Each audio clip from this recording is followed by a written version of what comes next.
বলে সেই সামান্য দুর্বল আমলটা কি?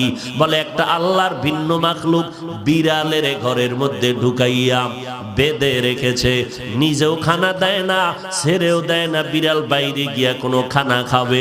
বিড়ালটা ঘরে বেঁধে রাখার কারণে ধুকে ধুকে ধুকে ধুকে ক্ষুধার তৃষ্ণায় মরে গেল।